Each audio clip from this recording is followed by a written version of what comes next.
넷째 날입니다. 우상숭배의 위험. 너희 중에 있는 신들, 결코 율법주의적인 것이 아닌, 그리고 열린 결말이라고 하는 어절들이 보이는데요. 매우 중요한 이야기를 또 하고 있군요.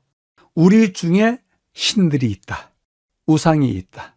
그리고 성취를 완전히 해놓은 것으로 닫아놓지 않고 여호수아는 자기의 역사를 열어놓고 있다. 그 열어놓은 역사 속에 우리가 참여할 때 우리는 그 역사를 어떻게 이어갈 것인가 라고 하는 내용들을 이야기하고 있습니다. 여호수아서 24장입니다. 너희가 여호와를 택하고 그를 섬기리라 하였으니 스스로 증인이 되었느니라. 그러면 이제 너희 중에 있는 이방 신들을 치워버리고 너희의 마음을 이스라엘 하나님 여호와께로 향하라. 우리 하나님 여호와를 우리가 섬기고 그의 목소리를 우리가 청종하리이다 라고 이야기하고 있는데요. 다 버리고 우리가 오직 여호와만을 위해서 살겠다고 하는 그들의 고백 속에서도 그들의 역사적인 결과는 다르게 나타났습니다. 본문에 그것을 이야기하고 있는데요. 여호수아는 이스라엘 백성들에게 우상을 버리라고 거듭 호소했습니다. 우상 숭배의 위협은 단지 이론적인 문제가 아닙니다. 이전의 모압 평원에서 이와 비슷한 상황에서 모세도 같은 선택을 요구했습니다. 지금 여호수아가 경계하는 우상들은 애굽이나 강 건너편의 신들이 아닙니다. 너희 중에 있는 신들입니다. 이 부분에서 한번 생각해 보겠습니다. 우리가 가지고 있는 신들이 무엇입니까? 우리가 가지고 있는 신들 중에 어떤 것들은 재물일 수도 있고 권력일 수도 있고 자기 자신의 자리일 수도 있고 다른 사람들이 자기 자신을 알아주길 바라는 마음일 수도 있습니다. 따라서 우리들 중에 있는 우상, 그 우상 중에서 스스로 내 자신이 우상 되기를 바랄 수도 있는 것입니다. 사람들 앞에 높이 세워지기를 바라고 사람들 중에서 잘한다고 이야기 듣길 바라고 그가 뛰어나다라고 하는 소식을 듣기 바라는 것이 우리들 중 안에 있는 우리가 신이 되는 모습입니다. 따라서 여호수아는 백성들에게 마음을 주님께 향하도록 간절히 바라고 있습니다. 특별히 우리가 읽었던 성경 말씀 속에 나타난 단어 중에서요. 여호수아서 24장에 향하라라고 하는 단어가 나옵니다. 이 향하다라고 하는 단어가 나타라고 하는데요. 그 의미는 뻗다, 기울이다, 굽히다라는 뜻입니다. 허리를 굽힌다는 것입니다. 몸을 기울인다는 것이고 손을 내뻗는다라고 하는 뜻입니다. 몸을 굽히고 우리 기도에 귀를 기울이시는 하나님의 모습을 말하기도 하고 하나님께 손을 뻗는 것, 또 온 인생과 마음을 기울이는 것, 그리고 생애를 전체 하나님을 향해서 굽히는 것, 즉 선지자들이 이스라엘에게 요구한 태도이기도 합니다. 또한 솔로몬의 마음이 이방 신들을 향했을 때도 솔로몬이 이방 신들에게 마음을 뻗고 기울이고 굽혔던 모습을, 그래서 그의 배교를 나타내기도 하는 단어입니다. 가운데 부분입니다. 죄로 물든 인간의 마음은 본성적으로 하나님의 음성에 귀를 기울이지 않습니다. 하나님의 뜻을 이루는 방향으로 마음을 기울이기 위해서는 우리의 의식적인 결단이 필요합니다. 백성들의 답변은 문자 그대로 그의 목소리를 우리가 청종하리이다 였습니다. 이 표현은 순종의 관계적인 측면을 강조하는 것입니다.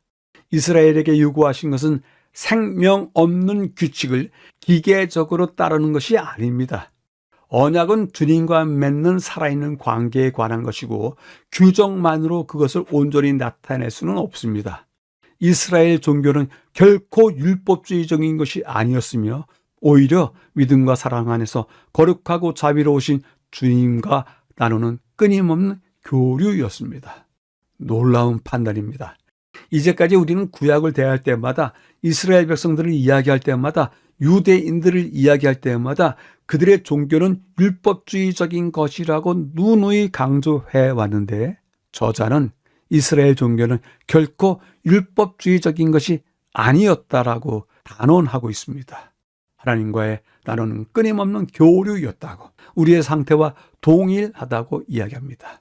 그들의 현실이 율법주의자처럼 변화한 것으로 판단할 수 있어도 그 판단은 우리에게도 언젠가 동일하게 임할 수 있습니다. 세 번째 부분에서는요, 비록 백성이 여호와를 섬기겠다는 3번이나 약속했고 그것은 여호수아의 명령대로 이방신들을 제거하는 것을 의미하지만 실제로 그것이 이루어졌다는 보고는 없습니다.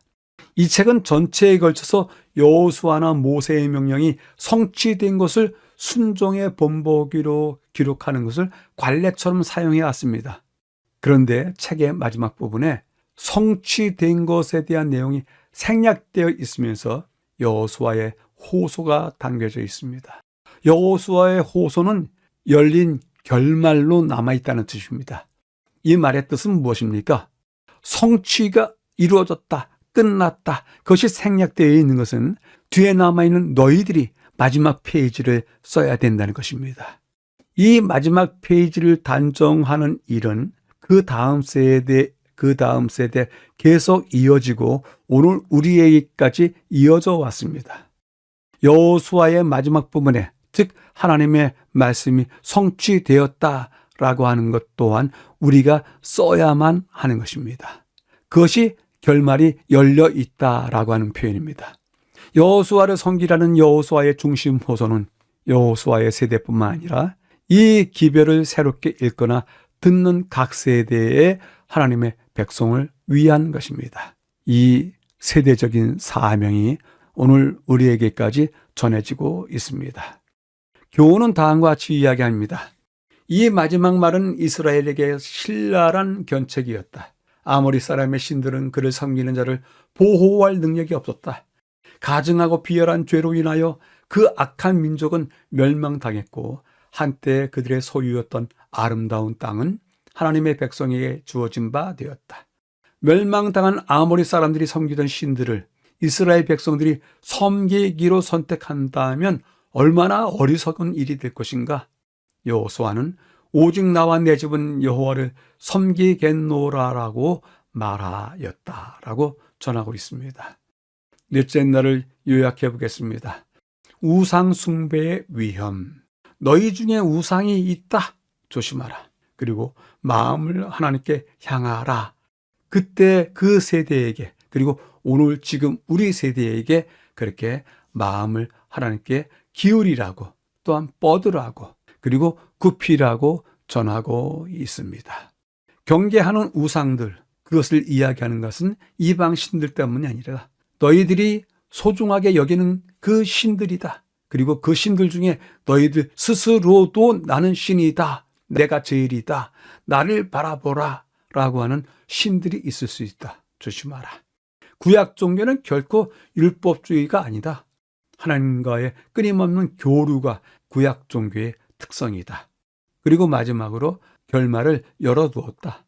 그 호소의 의미가 무엇이냐? 다음 장은 다음 세대가 써야 된다. 그 다음 세대 이어진 것이 오늘 우리에게까지 임했다.